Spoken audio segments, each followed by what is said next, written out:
Our contemporary world, overwhelmed with technology and information, keeps rushing forward at a frenetic pace.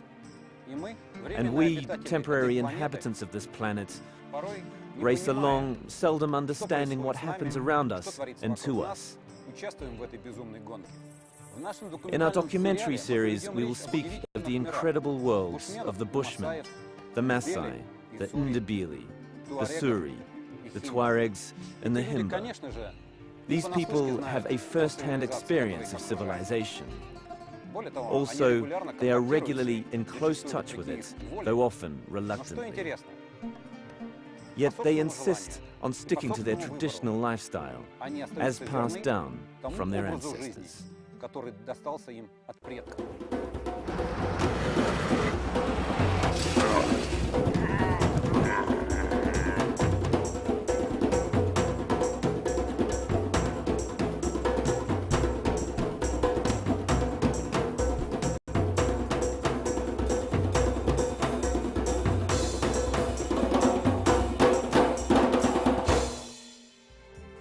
Give me a camel, a saddle and a tent, enough to make me happy. Our pathway to the Saharan nomads starts off in Ouarzazate, a city in southern Morocco, right at the foot of the Atlas mountain range. It is the gateway to the Great Desert. This is a traditional dwelling place for the unta-unta Berber nomads. Morocco is home to some 8.5 million Berbers, which amounts to about 30% of the country's population. Only 2 to 3% of these, however, maintain a nomadic lifestyle. But it is these people, loyal to their ancestral traditions, that are the key characters of this film.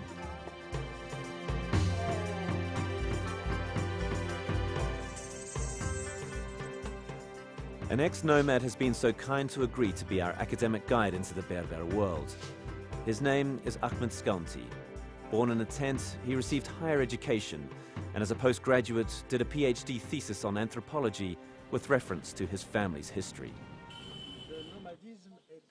Nomadism is more than a lifestyle. It is rather a mode of existence, a way of using the environment for breeding cattle, namely sheep, goats, and camels. My name is Fadmi Yahya, and I am the head of the 1WC'sChannel family. I'm 45 and I have 7 children. I live here because my father used to live here. I breed cattle. We're suffering from drought. The drought has plagued this place for 3 years. We almost have no connection with the outside world. In the past, the kids used to study, but they don't do anymore, and the teacher no longer comes. There's no doctor either, so whenever someone falls ill, I call a taxi for 20 to 30 dirhams. If I find a job, I'll move to the city, but when there's no job, it's better to stay here. We have arrived at Mohammed's tent. He spends the whole year here and knows no other lifestyle. In winter, he takes refuge at the foot of the mountain to shelter himself from the cold, and in summer, he roams across the plains. Within a year, Mohammed camps up to 20 times, looking for new pastures for his herd of 50 sheep, 100 goats, and 5 camels. I buy food at the market: flour, sugar, grain, maize, butter, and forage.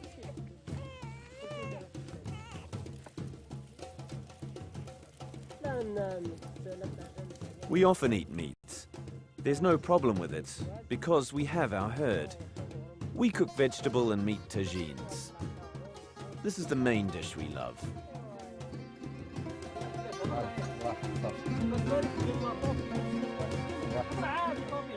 Mohammed is 30, and his wife Fatima only 20. They got married 2 years ago and recently had a baby girl. Ah, what a pretty little Berber you are. A Berber woman traditionally ties her baby to her back and carries it that way till it has learnt to walk. They say such practice encourages the child's growth and fosters its sense of direction. Unlike Europeans, the Berber women breastfeed their babies until the age of 2. I have noticed that female Berbers, though Muslims, seldom cover their faces in public. This is a deeply rooted tradition and not the only idiosyncrasy of the nomads' interpretation of Islam.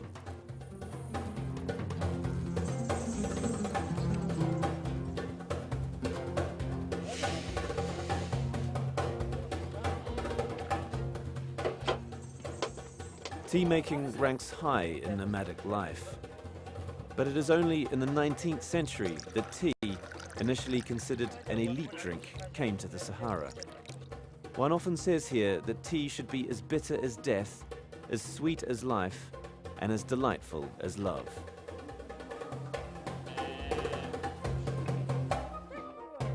We drink tea 4 times a day, in the morning, at noon, in the afternoon, and at night before going to sleep. In the end, I asked Muhammad about what he values most and could not do without, and what keeps him in the desert. I admire my herd. There is no nomad without a herd. My herd means everything to me. I would die without it.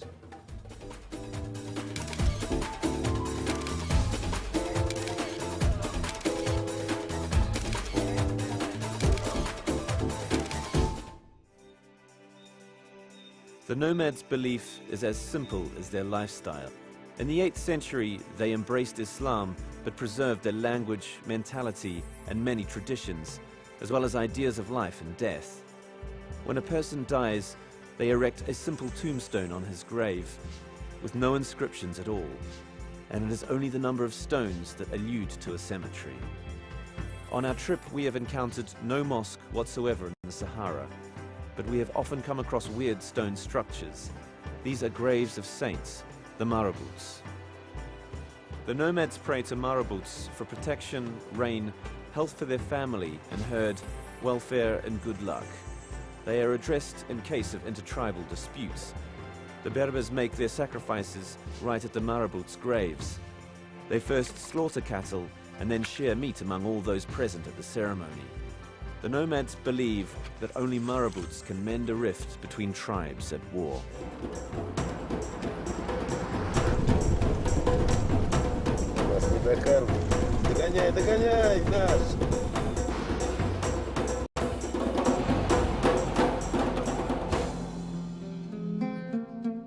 Only the tent you have pitched yourself will stand well.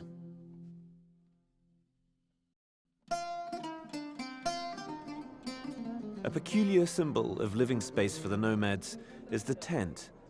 This structure, though a very simple one, meets all the demands of nomadic life.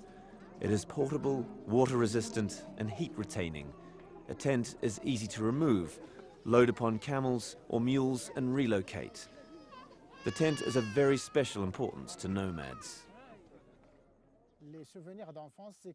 I remember spending time with mother and sister inside the tent. Mum would be cooking meals. Sometimes we would go to collect wood, water or food together. I can also remember playing with kids by the tent.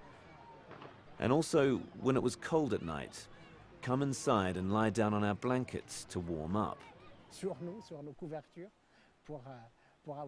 Sometimes, when the wind blew hard, the tent would collapse in the middle of the night. But these memories are still very sweet.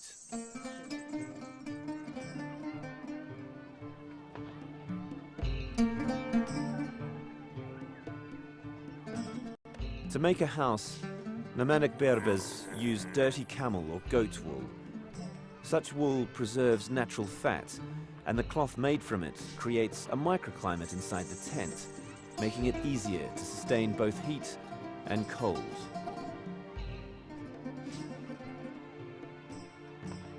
As a rule, in Berber families, it is the marriageable daughters who weave tents, and it can take them up to 2 years to complete one.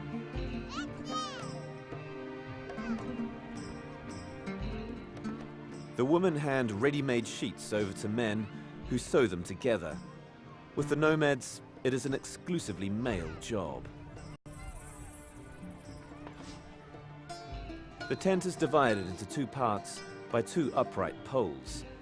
The larger part is for men and the guests. The smaller one is for the family. It is also a storeroom for food and a bedroom.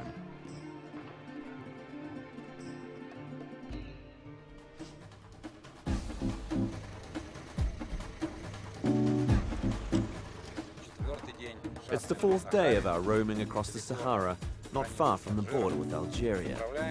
And we're on our way to attend a Berber wedding.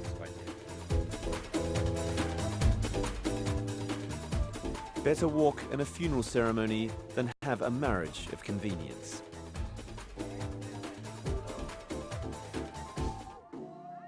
Unlike Arabs, the Berbers typically live in monogamous families. Bride and groom choose each other well in advance. It is the mother who prepares her daughter for the wedding. She kisses her feet and rubs them with henna. This rite symbolizes purification and purports to protect the girl against all evil. To give the bride's lips a plumper look, they color them with a pulverized hazelnut root, use kajal for eye makeup, and cover cheeks with a traditional pattern of ochre and saffron. While the wedding is in full swing, let me tell you about the Berber skill of tattooing. All Berbers, including men, women, and children, get tattoos, which is forbidden by the Quran. It says the part of the body covered with a tattoo will inevitably burn in hell. But even this frightening penance is no barrier to them. My spouse Anastasia has agreed to showcase the Berber patterns.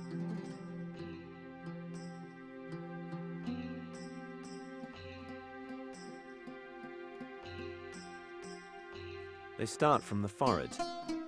Next comes the chin, neck, breast, arms, ankles, and feet. There are also two parts well hidden from the eye. All in all, it makes 11 body parts. Finally, the tattoos are completed. By the way, it proved not that easy to remove them. It took a week for the drawing to fade away.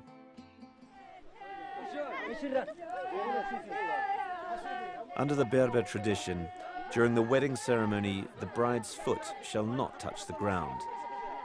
Next to the bride, a small boy is seated as a symbol of continuation of family. Men hail her coming by firing shots.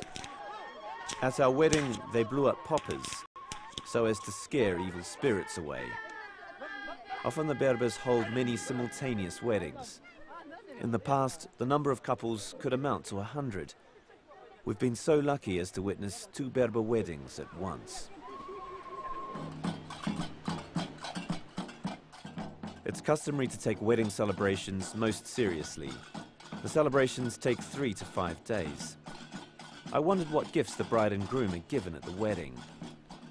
The parcels proved simple enough, even modest by our standards. Families give each other sugar, dates, henna and tea. No cars, no houses, no honeymoon cruises. There are a remarkable handful of onlookers at every wedding. People take their time to come from faraway cities or oases to watch the ancient ritual.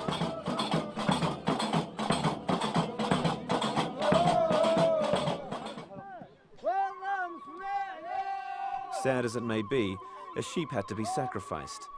This is an inherent part of the wedding ceremony.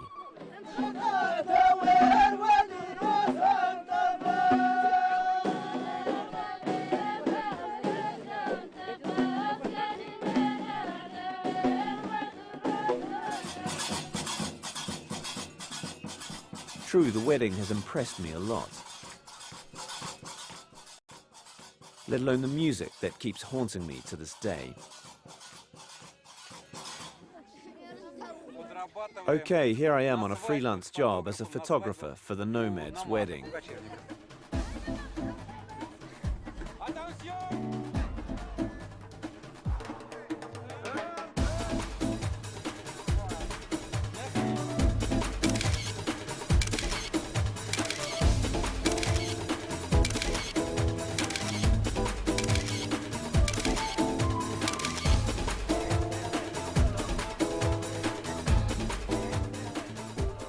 Our sojourn in Morocco coincided with an unprecedented flood, the first for over 60 years. The four-wheelers got somehow bogged down in the soaked desert. That very moment I felt especially intensely how unique and irreplaceable the camel is here.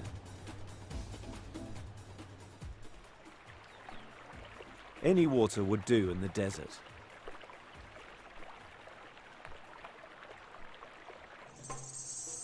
Water is no private property in the Sahara. No one can possess a well. I'm told that nomads invented a water clock a long time ago and called it sad stal. They take a bucket, collect water, then make a hole in the bottom, and the water starts dropping inside. Underneath they put another bucket till the second bucket is full. Then comes the turn of the next tribe.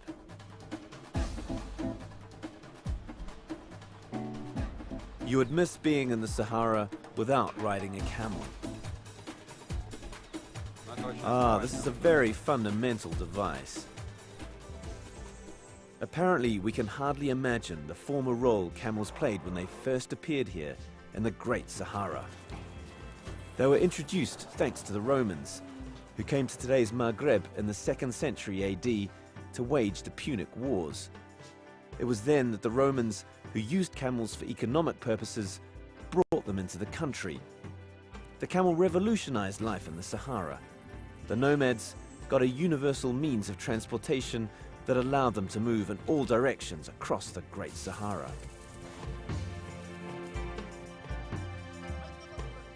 People are like camels. Out of 100, only one is fit for riding.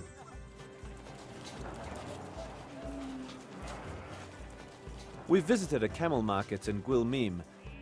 In the olden days, people used to bring camels for sale here from Mauritania, Tindouf, and Timbuktu. My name is Shian al-Bashir. I've sold camels for 30 years. Camel milk is a medicine, as is camel meat, and riding camels is a therapy, which again confirms that they only do well to man. The Lord has created no other animal that is as useful to man.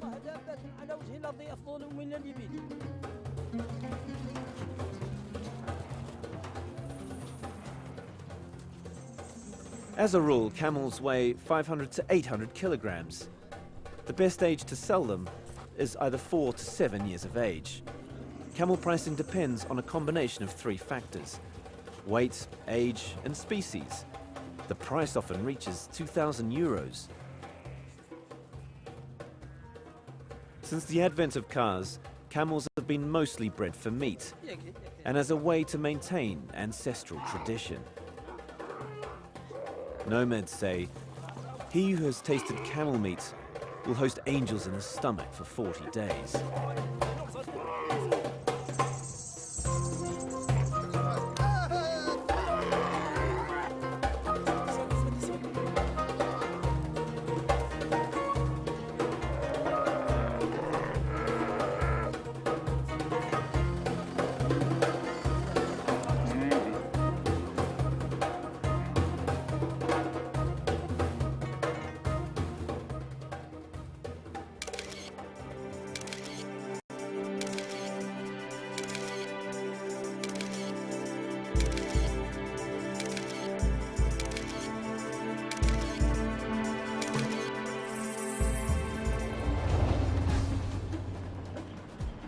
At a certain point in time, I felt like the Saharan moonscapes would never end.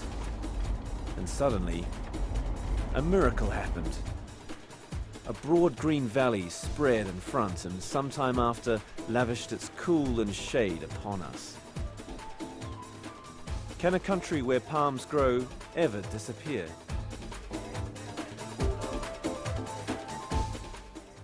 The eventual destination of our trip is Tafalalt, the largest oasis in the world, that gave its name to the whole valley of palm woods in the Ereshkigal province. It is the last big oasis before the endless Saharan plains. It is of interest to us for 2 main reasons.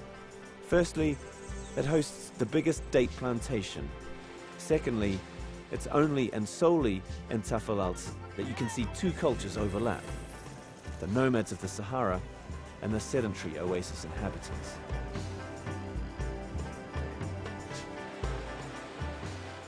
I need to admit to having a special place in my heart for dates since I was a child.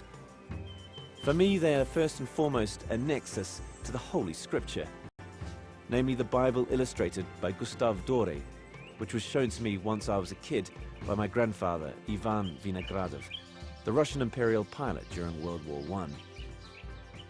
Every time he started speaking of the Bible, I would have my plate full of dates in my hands, and now that I glance at them, they fill my heart with special affection.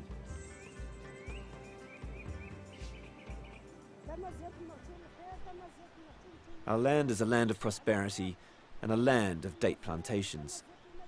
We welcome all those who are thirsty, hungry and tired. We use sweet dates for food and give the bitter ones to cattle. Nothing is wasted. In our land, man feels safe and immune.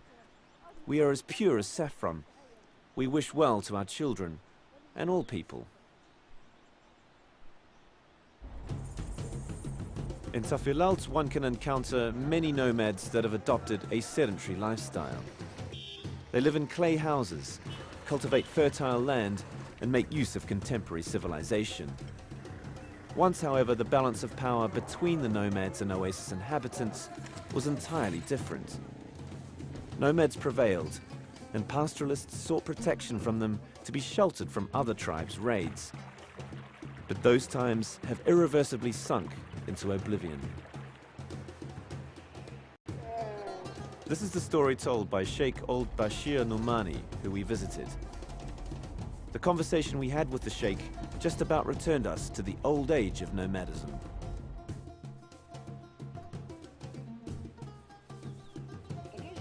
Which life is better, as a nomad or in the oasis? I'm an old man and I've led a nomadic life for years. We used to move across vast territories. We had camels, tents and slaves. Life in the desert was different from what it is now. We had no ever-present wicked gadgets, which are in fact of no good at all. We were truly happy. Everyone was king of his own domain. It was just enough for us to drink milk, eat dates and camel meat. It's good for us when everything is green. Female camels bear calves and nomads enjoy a lucrative trade. Evil is brought by drought. It's drought that left all my friends with nothing but a bitter recollection of their one-time nomadic life, when all you needed to be happy was a gun, a beautiful wife, and a good-looking camel. A beautiful wife, servants and slaves in your tent are enough to make you happy.